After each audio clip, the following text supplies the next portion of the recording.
Selamat pagi Pak Kuluk. Terima kasih sudah hadir nih. Saya mau izin untuk melihat pembelajaran Pak Kuluk hari ini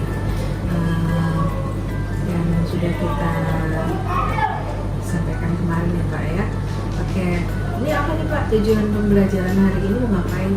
Tujuan pembelajaran itu anak-anak siswa memahami penerapan dari bukti-bukti Pancasila di lingkungan sekolah. Dan juga di kegiatan kedua itu anak-anak memahami kronologi peristiwa di 30 SPKI. Oh, pas banget ya. Hari ini kan pas tanggal 30 Iya, September pas ya. banget 30 September. Peristiwa sejarah. Yang mau diangkat apa tuh Pak dari 30 SPKI ini? Pertama latar belakang terjadinya, latar belakang terjadinya di SPKI sama kronologi dari peristiwa di satu dini hari itu sampai evakuasi evakuasi sampai di situ.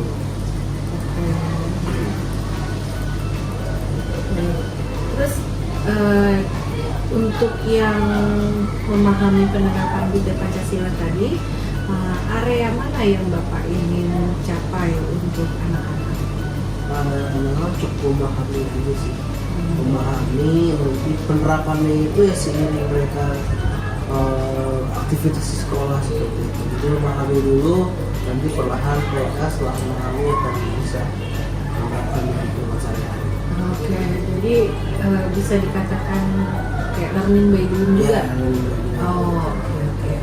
Jadi anak-anak tahu ya penerapan Pancasila Sila 1 itu apa, gitu ya. Jadi apa yang mereka sudah lakukan dimanai, maksudnya gitu ya? Iya, terutama lingkungan sekolah. Di lingkungan Iya. sekolah. Oke. Jadi contohnya apa ya istilahnya sesuai dengan kehidupan sehari-hari, Iya. kontekstual ya. Relax, baik. Nah, untuk yang tadi Bapak sampaikan nih, untuk bagaimana anak kita yang cukup memahami, menerapkan di aktivitas di sekolah, strategi apa yang Pak Kuluk siapkan untuk anak-anak? Ya ada LKS, saya siapkan LKS ini. Ada saya berikan penugasan. Jadi penugas saya itu di tiap butir-butir Pancasila itu diberikan contoh penerapannya. Di sila 1 itu ada sekitar 7 butir dan anak-anak memberikan contoh di tiap butir-butir di lingkungan sekolah. Jadi mereka akan mencari, akan menganalisa kira-kira di butir ini apa sih penerapannya, apa sih penerapan di sekolahnya, dan apa sih yang akan bisa dilakukan.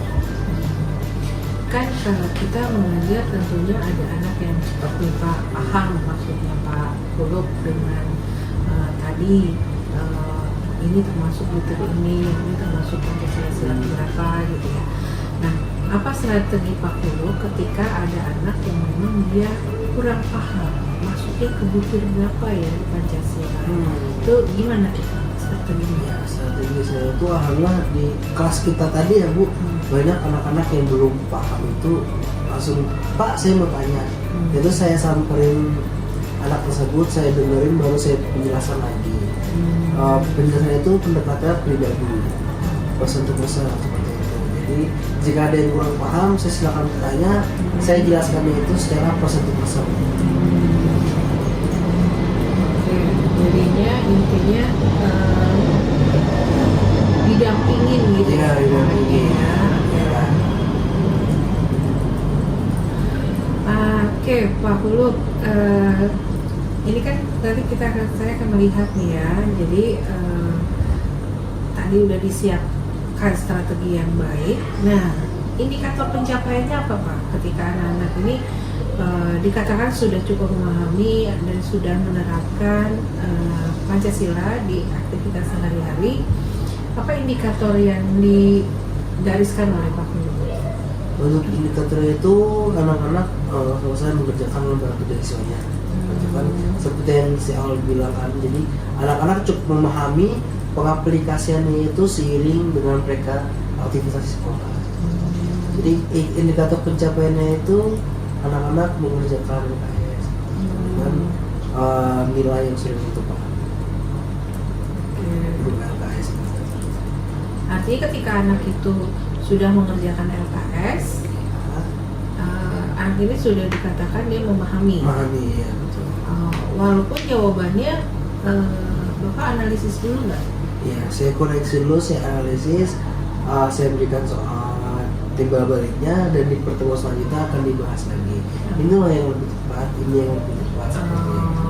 Karena kan ada di sila kedua, sila ketiga itu kan mirip-mirip ya, tentang rasa manusia dan ras. Ras itu kan bisa masuk kedua juga sama ketiga.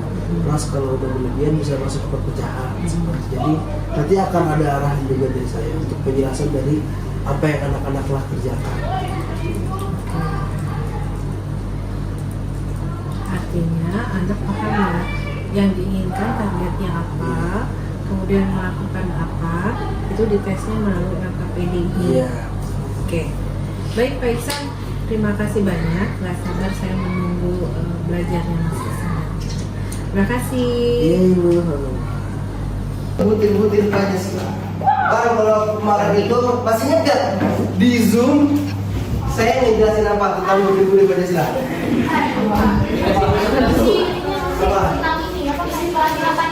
Pancasila. Bahasanya yang kayak sila itu apa, butir itu apa? Masih ingat nggak? Gampangnya.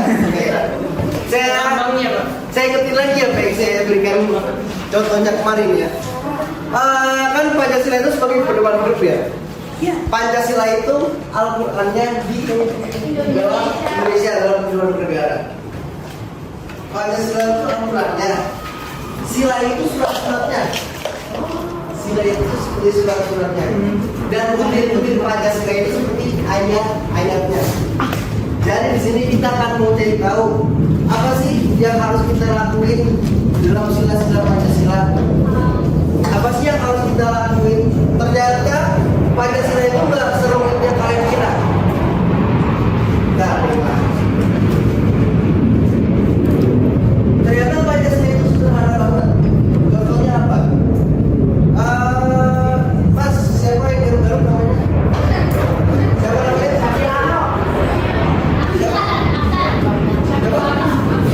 Siapa? Wahdan. Ternyata Pancasila itu sederhana loh. Contohnya apa? Sambil berteman dengan akar tanpa melihat.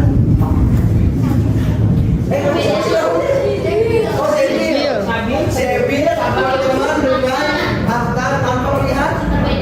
Perbedaan apa? Warna kulit. Itu. Gender juga termasuk. Jadi ternyata Pancasila itu ternyata ada di keseharian kita loh. Terus mungkin ya sedikit menarik nih. Ternyata Pancasila itu mengatur kita tentang kira-kira kalau kita pipis sembarangan dia langsung Pancasila. Dia langsung Pancasila. Dari mana? Dari mana? Dari mana itu?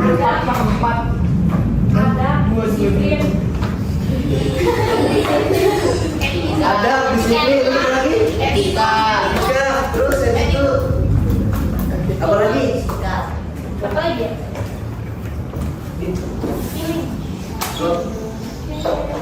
No? Norma.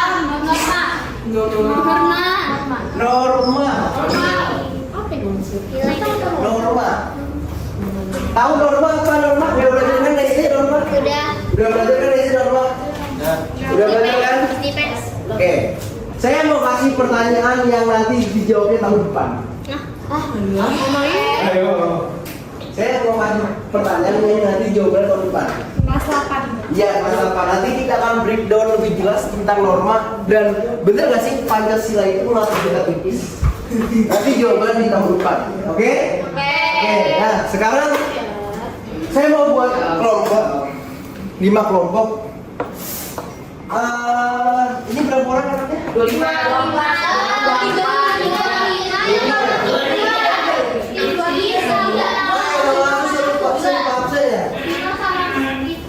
Siapa yang masuk? Oh, Big Boss. Iya, dia izin Pak, dia belum selesai kelompok. Kalau dia Siapa yang bisa mau? Siapa? Pino. Kalau dia bisa iya, kalau Pino izin kelompok. Oke. Ya udah. Buat 5 kelompok. terserah kalian mau siapa aja. Saya kasih waktu 2 menit, langsung duduk per kelompok. Oke?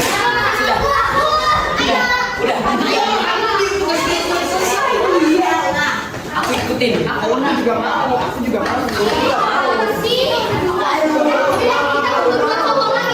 Ayo gerak. Cari kelompoknya.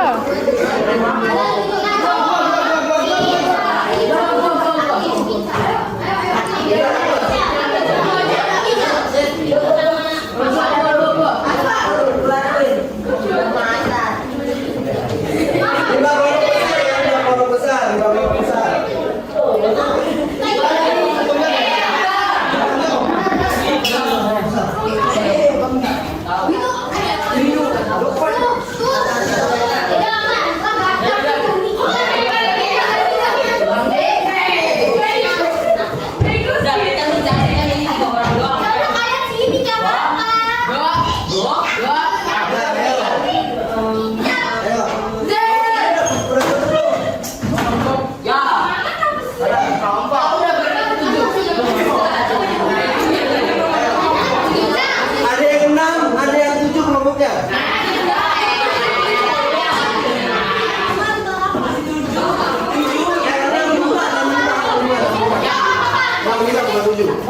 Ini berapa? 5 apa udah? Kamu? Ini? Oh udah beda, ini beda. Ayo kamu sini, oh. Dia kamu sini. Ini 3, 6, pas.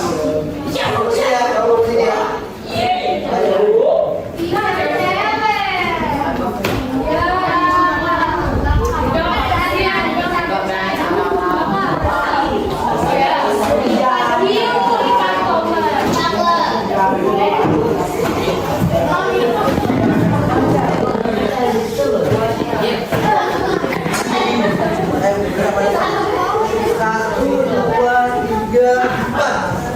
Baru 4, satu lagi.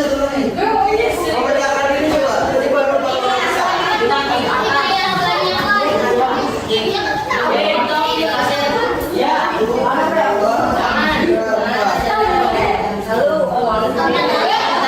Oke, gak apa-apa. 4 kelompok gak apa-apa. Ya, hari ini nanti kita akan belajar tentang butir-butir Pancasila. Nanti di akhir pembelajarannya saya akan kasih tugas untuk kalian cari penerapan yang sesuai dengan butir-butir Pancasila. Nanti harusnya 5 kelompok. Harusnya 5 kelompok. Tapi karena ini cuma 4 kelompok besar, saya mau minta tolong buat cowok-cowok yang tangguh di belakang nih. Kamu nanti nyarinya 2 sila ya. Bisa kan? Siap, bisa kan? Insya Allah. Nanti dia nggak masuk, kita sama di sini 30 kalian. Ya.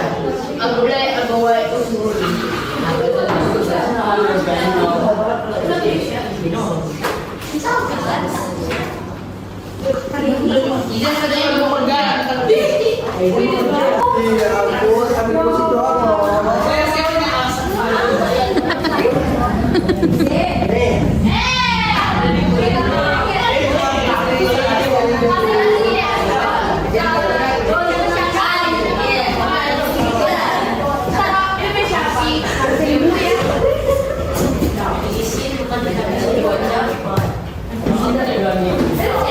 Ayo, udah buka semuanya? Udah buka semuanya? Yani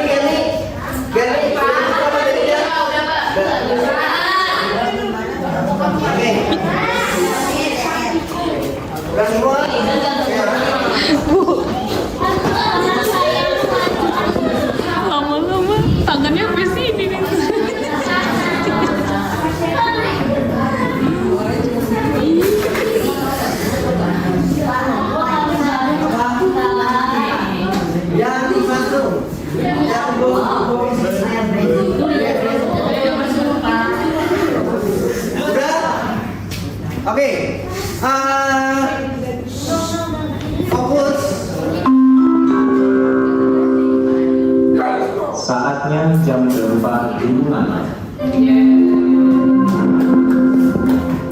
It's time to begin the photo. UTS-PKR itu disulit dari jenjang-jenjang lain karena nanti akan ketemu materi-materi yang berat, dan di bab ini kalian akan menemukan hal-hal yang berkaitan atau yang akan melatih kemampuan otak kalian dalam menghafal. Jadi fokus, jangan banyak bicara-bicara yang gak penting. Ketika saya bilang bicara-bicara, ketika saya bilang diam.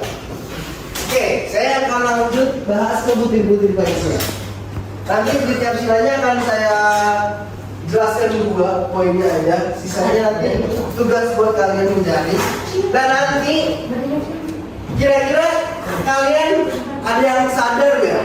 Ada peristiwa penting apa yang terjadi di hari ini? G30 SPKI. Good. Siapa bang namanya? Pati. Ada yang tahu G30 SPKI? Kegiatan pembunuhan di Jenderal. Anak Jenderal. Kenapa? Apa? Penculikan di Jenderal. Ya, penjelasan itu jenderal. Nanti kita akan bahas di akhir. Nanti akan saya sedikit dongeng. Jadi untuk materi ini akan kita coba sedikit saya serahkan kalian untuk mengeksplor materinya nanti lewat teman kerja. Oke, yang pertama masuk ke butir-butir Pancasila sila pertama. Ini pas di Zoom udah saya jelasin. Ical, tolong membaca Ical sampai di poin butir sila pertama. Nggak kelihatan ya? Dari yang paling Dan yang bahasa Indonesia? yang bahasa Indonesia. Iya. Yang poin pertama. Bangsa Indonesia menyatakan kepercayaan dan ketakwaan terhadap Tuhan Yang Maha Esa. Oke, kira-kira kan nih contohnya apa? Contoh penerapannya dari poin pertama. Percaya pada Tuhan. Percaya pada Tuhan. Kira-kira benar nggak yang lain? Poin pertama penerapannya percaya pada Tuhan. Bener nggak? Iya. Nah, oke. Coba yang kedua, Omar. Coba Omar. Yang baca yang nomor 2 Omar.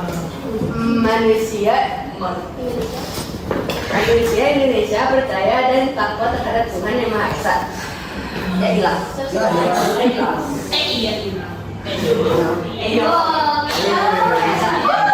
Sesuai dengan agama di kepercayaan masing-masing. Menurut dasar kemanusiaan yang adil dan beradab, toleran. Oke, kita cukup. Omar, poin kedua kira-kira apa contoh penerapannya? Berapanya sholat. Sholat. 3 orang. Tang hitung yang mana yang beruntung. Enggak. Kita temenan sama temen yang beda agama, tapi kita harus toleransi Pak. Oke. Di poin pertama, saya mengambil 2 contoh nilai-nilainya, yaitu believe in God dan toleran. Jadi untuk seusia kita, di mana Pancasila itu harus diterapkan dalam sehari-hari, itu yang pertama, sederhananya di sekolah kita itu, kalian harus sholat duha tanpa disuruh. Itu udah basic banget bagi manusia Pancasila, manusia Indonesia, untuk kita tuh harus ada keyakinan kepada Tuhan kita melalui ajaran agamanya. Yang kedua, toleransi. Ada yang tahu arti toleransi?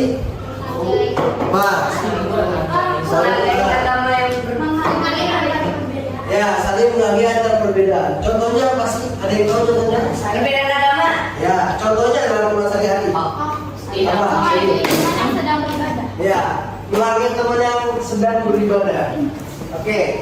Ini hal yang sederhana di sila pertama yang harus kalian terapkan dalam kehidupan sehari-hari. Pertama, setiap sholat kalian harus sadar dari diri sendiri. Nggak perlu tuh budak-budak kalian itu kelas. Ayo sholat, nggak perlu lagi. Sama toleransi. Jangan kayak kamu tahu kan kayak bicara, ayo login, tahu nggak? Tahu. Ayo login. Itu sebenarnya bicara dengan kecil, yang nilai kriminalnya itu nggak ada sebenarnya. Misalkan, anggap aja saya, bang, anggap aja saya agak Kristen. Terus si Omar kan banyak kayak Arab ya, udah pasti banget dia orang. Nah, kayak gitu fenomena itu sebenarnya bercanda kecil yang miskonsepsi. Menurut kalian itu bercanda biasa, tapi sebenarnya itu enggak. Itu kayak ayo Robin, ayo syahadat asyhadu, terus dibisikin kuping temennya yang Islam. Itu toleransi nggak kira-kira? Walaupun itu konteksnya bercanda, tapi kalian harus pelan-pelan menghilangkan hal seperti itu. Bagi kalian bercanda tapi nggak tahu bagi orang lain. Pak Iksan, gimana? Tadi luar biasa. Alhamdulillah. Ya, anak benar-benar ngeblend ya belajarnya tadi ya. Gimana nih Pak Iksan? Refleksi setelah Pak Iksan tadi mengajar, apa yang Pak Iksan rasakan? Yang saya rasain senang tuh ya. Yang pertama bebannya udah, yang pasti bebannya udah terurai satu-satu ya udah banget. Terus untuk SPLJ-nya sih ya enak tuh ya, anak-anak juga interaktif sama saya juga, saya pakai penggunaan bahasa mereka udah mulai masuk juga. Oke. Terus menurut Pak Iksan gimana manajemen waktu Pak Iksan? Untuk saya pribadi sih masih kurang maksimal ya, karena kan banyak banget pertanyaan dari murid yang keluar dari konteks ya, dan saya rasa itu harus dijawab gitu, karena kan masih menyangkut dengan pembelajaran juga, sikap mereka di luar kelas, di luar sekolah juga, karena kan ini materinya tentang butir-butir Pancasila, dan saya rasa harus diluruskan pertanyaan-pertanyaan seperti ini. Nah, karena waktunya mepet, tapi banyak pertanyaan dari siswa. Kira-kira bagaimana Pak Iksan menyikapi hal ini akhirnya tetap bisa mencapai dari tujuan materi yang di awal? Mungkin untuk pertanyaan-pertanyaan yang sekiranya sangat bisa dibilang masih linear dengan konten materi akan saya jawab. Namun jika sedikit menjawab akan saya simpan di rekening bank pertanyaan mungkin Bu ya. Jadi di next pertemuan atau di pertemuan khusus nanti semua pertanyaan-pertanyaan dari murid akan dijawab di pertemuan. Jadi dijadikan rekening bank pertanyaan. Iya. Bagus. Nah, sekarang kan kita bicara masalah dongeng nih. Tadi kan Pak Iksan kan pakai caranya metode dongeng. Menurut Pak Iksan sendiri gimana tuh refleksi Pak Iksan dengan teknik pendongengnya Pak Iksan? Nah, menurut saya anak-anak antusias juga ya, karena kan jarang juga saya melakukan metode dongeng, terus juga anak-anak bukan duduk di bangku gitu ya, kita lesehan. Ya menurut saya itu salah satu yang baru dari anak-anak dan enak gitu, dari awal yang udah serius akhirnya ada kegiatan belajar yang kita nyantai, duduk di bawah, di ubi ya, di lantai gitu rebahan. Terus juga ada gaya seperti anak-anak kan, mungkin enak juga sama anak kita cerita. Ya lagi-lagi sayangnya waktunya udah keburu habis ya. Iya, karena banyak yang banget pertanyaan di. Jadi harus gimana tuh akhirnya dongengnya belum ini, jadi Pak Iksan rencananya apa ke depan dengan hal ini? Paling deket sih, yang paling sederhana ya, setiap aja ada lirik jam yang udah interval yang itu berapa gitu. Oke, bagus sih, tadi keren banget, ada ini dongeng, terus pertanyaan-pertanyaan stimulus anak itu sangat luar biasa ya saya lihat tadi. Nah, sekarang ini nih Pak Iksan, menurut Pak Iksan sendiri, bagaimana Pak Iksan melihat dari topik yang dari tujuan tadi untuk rencana tindak lanjutnya Pak Iksan, bagaimana Pak Iksan menyikapi ini kan tadi udah ada yang tujuan mau dijalankannya tuh apa? Nah, rencana tindak lanjut selanjutnya Pak Iksan apa? Karena kan materi itu kan tentang penerapan nilai Pancasila. Jadi tindak lanjutnya ketika selepas dari pelajaran saya sudah mulai diterapkan oleh anak-anak. Jadi apa yang telah saya sampaikan langsung diaplikasikan. Oke, jadi ada tindak tindak lanjutnya untuk anak-anak kita. Iya, ya. iya. Menurut Pak Iksan, tadi saya belum melihat ada refleksi. Nah, apakah menurut Pak Iksan refleksi itu penting? Menurut Pak Iksan? Penting sih ya. Iya. Tapi kalau dari saya sendiri aku pribadi belum siap begitu untuk refleksi. Oh, oke. Kenapa belum siap? Ya karena kan mungkin kurang siap aja begitu mendengar apa ya respon-respon dari anak-anak gitu. Takut jadi netizen gitu ya. Iya, kayak misalnya kan saya suka lempar-lempar jokes yang bapak-bapak banget ya, terus kadang ya takutnya kayak apa sih pesan sok lucu tengah kayak gimana gitu ya. Ada pertanyaan-pertanyaan yang bikin anak-anak senang tapi kan ternyata jokesnya itu nggak nyampe ya ke generasinya mereka. Jadi kayak cringe aja gitu. Oke. Terus gimana caranya Pak Iksan melihat ada ruang-ruang improvement yang perlu diberikan untuk pembelajaran anak-anak? Kalau tadi refleksi siap, bagaimana Pak Iksan melihat ruang-ruang improvement untuk pembelajaran Pak Iksan sendiri? Mungkin dilihat ya dari program materinya tuh sesuainya apa gitu ya. Misalkan kita kan udah dulu di dalam kelas gitu ya. Mungkin setelah ini ada materi untuk lemak, nanti kita output dari materi ini kita akan membuat sebuah kayak quotes gitu di Canva dan itu anak-anak dengan di rumah. Jadi akan saya lihat setiap babnya apa, konten materinya apa, itu materinya apa seperti itu. Oke. Nah, kalau tadi saya lihat ya topik dan siswa itu sudah sangat baik, aktif Pak Iksan mengikuti bodinya udah bagus, terus ideologi untuk yang Pancasilanya tuh udah juga nyampe, ini sangat baik sekali. Nah, ini kan kita supervisi ya Pak Iksan. Menurut Pak Iksan sendiri ada nggak sih manfaat supervisi ini menurut Pak Iksan? Banyak ini dari jamaah. Yang pertama saya dapat insight baru dari Bu Mulia, terutama gaya yang pertama tuh bagaimana mengelola waktunya, terus juga harus mulai legowo melakukan refleksi dengan siswa. Ini salah satunya. Oke. Berarti next refleksi ya? Iya. Oke. Nah, ini Pak, kita sekarang bicara mengenai rencana Pak Iksan untuk melakukan pengembangan diri Pak Iksan. Nah, kalau tadi kan kita lihat itu sudah mulai diimplementasikan secara kontekstual pembelajaran butir-butir Pancasila itu di dalam kehidupan mereka sehari-hari, terutama di sekolah.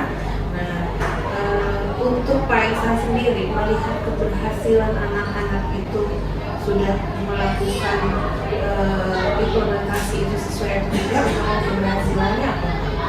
Ini bisa lihat dari cara BK kimia kan. Laki-laki ini kita sering tugas kita rasakan ya.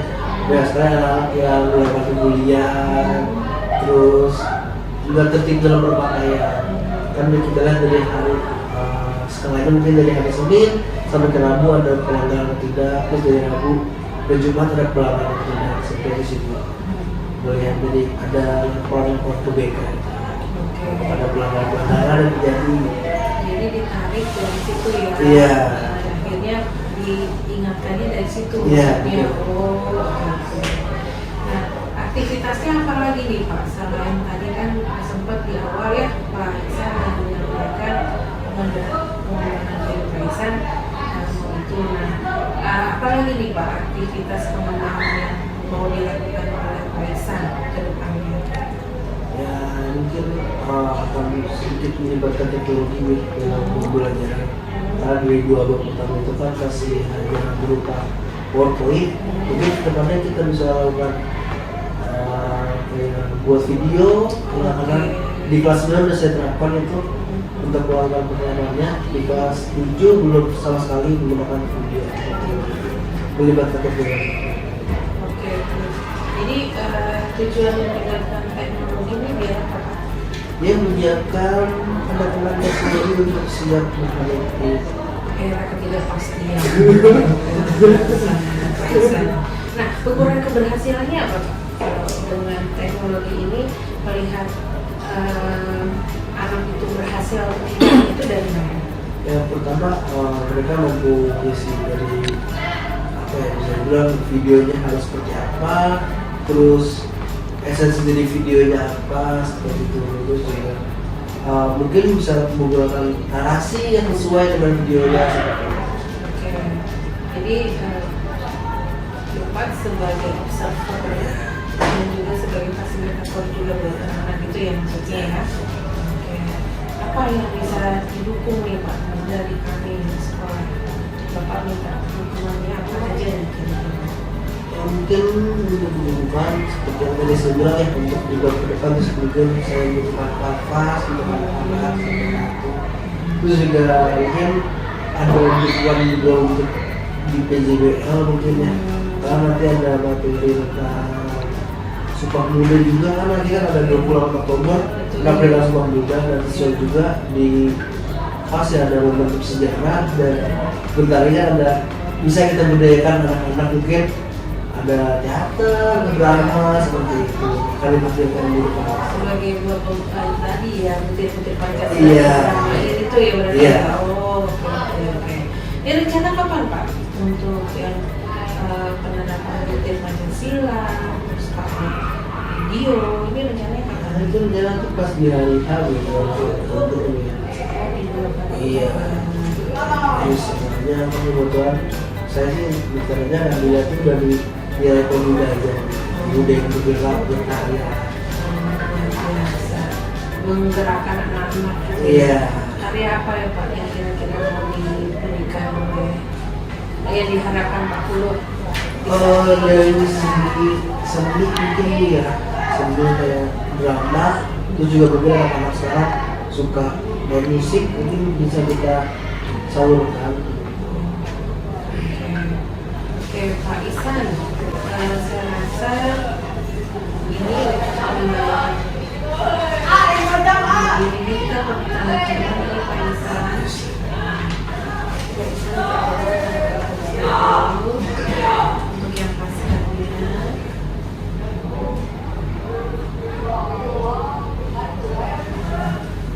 Kemudian di sini untuk mandiri apa saja tadi ya saya sudah catat yang Bapak lakukan gitu ya. Terus kemudian indikator keberhasilannya apa Bapak sudah sampaikan tadi. Kemudian waktunya kapan sudah disampaikan. Semoga tercapai ya Pak ya. Silakan disampaikan dulu di sini.